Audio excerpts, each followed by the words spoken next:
ఆ మాట్లాడుతున్నప్పుడు ఈ సంఘాలను చూస్తుంది. చూడు చూడు ప్రార్థన పోతే చూడు చూడు బాప్సం తీసుకుంటే చూడు చూడు ఏందమ్మా ఏమన్నా నా తపనేందో మరి ఉంటారు. వాళ్ళ మాట పట్టించుకోవాలి. నా భర్త కూడా నాతో పాటు మందిరానికి రావాలని నా బాధ అయ్యా. వాడు తాగుతున్నాడు, వచ్చి 4 రూపాయలు 4 పైసలు దాన్ని పెడుతున్నాడు అయ్యా. నా భర్త మారాలని నాకు కోరికయ్యా. నా భర్త మీద కోపం లేదయ్యా నాకు. నా భర్తని నాకు ఇష్టం అయ్యా అని తల్లిని ఒప్పుకుంటుంది ప్రభు దగ్గర. దేవుడికి మహిమ కలుగును గాక. అలా జీవించే వారికి దేవుడు చాలా దగ్గరగా ఉంటాడు. అలాగే దేవుడి దగ్గరకు వచ్చిన వాళ్ళకి దేవుడు ఎన్నటికీ నెట్టేయడు. చెప్పండి, మీ గుండె మీద చేసుకుని చెప్పండి. బాధ్యత తీసుకున్న తర్వాత ఎన్నిసార్లు దేవుడికి నువ్వు ఎడవైపోయావు ఒక్కసారి చెప్పండి. నేను బాధ్యత తీసుకున్న కానీ ఒకసారి నేను ఎడం కాలేదని చేయొద్దండి. అందరూ ఎడైపోయారు. కానీ ఆయన ప్రేమ గొప్పది. ఆయన ప్రేమ ఎంత గొప్పది అంటే ఆయన దేవుడే ఉండి సర్వశక్తిమంతుడే ఉండి ఒక మనిషి పాదలు గడిగేంత గొప్పడైనా ఆయన మాట చదివితే సముద్రం మీద గాలి నిమ్మమైపోయింది. తన మాట చదివితే 2000 దెయ్యాలు గిలగిలగా కొట్టుకొని పందులకు చచ్చినాయి. అలాంటి వాడు నేను పేడిస్తున్న యేసుడు. కానీ మనల్ని గొప్పలను చేయాలని, మనల్ని పెద్దలను చేయాలని, మన ఉన్నతమైన భక్తులు మనల్ని ఉంచాలని ఆయన ఆశ కలిగి ఉంటే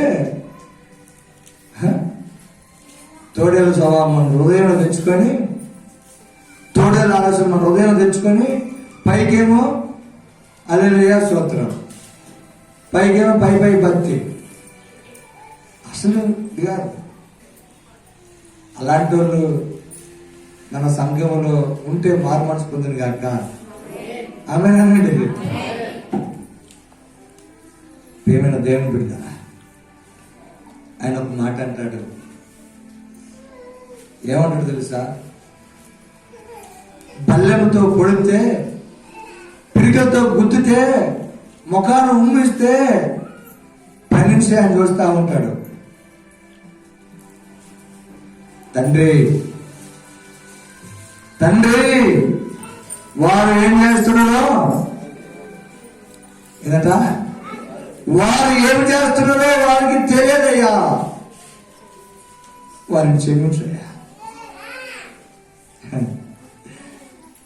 అంత గొప్ప దేవుడు మనం ఆరాధిస్తున్నామా?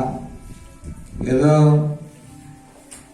5 సార్లు బియ్యం తీసేపోయి, ఒక అచ్చు బెల్లం తీసేపోయి, ఒక గిద్దెన పప్పు కరివేపాకు తీసేపోయి వండి ఆడబెట్టి తిను తిను అంటే తినకుండా ఉండే దేవుడు కాదు మన దేవుడు. దేవునికి మహిమ. కొట్టాలి చప్పట్లో. మన దేవుడు మనతో పాటు ఆహారం తినేవాడు. ఆయన మనతో పాటు సహవాసము చేసేవాడు. ఒకవేళ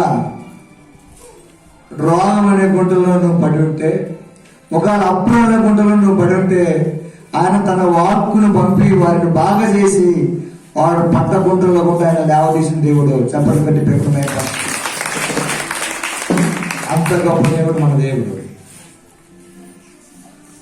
ఆశావాసిగా మనం భక్తి చేయవద్దు. ఆశావాసిగా మన దేవుడు మనం అనుకున్నట్టు కాదు. కొంతమంది యేసుప్రభు వారి దగ్గరికి పోతే నన్ను క్షమిస్తుడు క్షమించుడు అని చెప్పి ఇంకా పాపలను జీవించాలని చూస్తారు. ఒక్కొక్కరు అనుకుంటారు, అమ్మో నేను తప్పులు చేశానే, యేసు దగ్గరికి పోతే చీ పొమ్మంటే ఊళ్ళో అందరూ కూడా నన్ను చీ అంటారు, పోకుండా వీళ్ళల్లో కొంచెం బాగుందని నటించాలి అనుకుంటారు.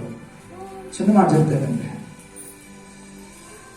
నార్త్ ఇంట్లో చీమ చిట్టెక్కి ఉన్నా నాకు తెలుస్తుంది, ఎవరికి తెలియకపోయినా నాకు తెలియాల. ఇది చిన్నగాలే కానీ, ఇటు నార్తకి కానీ, ముసలాం కానీ, నెహెమ్యా కానీ ఎవరో కూడా నాకు చెప్తారు. చిన్న బలహీనత ఉంటే దానికోసం ప్రార్థన చేయండి. ఒక మనిషికి ఒక గుగ్గుదల వస్తే, ఒక మనిషి ఆదరణ కోల్పోతే, ఒక మనిషి ధైర్యాలు కోల్పోతే ఎవరికి చెప్పలేరు, చెప్పుకోలేరు కూడా. మిద్ద కట్టుకున్నాను, పొలం తట్టుంది, నాకు ఈ బలహీనత ఉంది. దేవుని దయ వల్ల తగ్గిపోతే బాగుందని తనకి తనే ప్రార్థన చేసుకుని తప్పులేదు. కానీ సర్వోన్నతుడైన దేవుడు చూస్తుండే కాబట్టి అక్కడికి ప్రమాదం లేకుండా ఆ జబ్బు మరొక జబ్బులోకి తిరగకుండా ఉండాలని రాత్రి నుంచి నేను ప్రార్థన చేస్తున్నాను. మీరు కూడా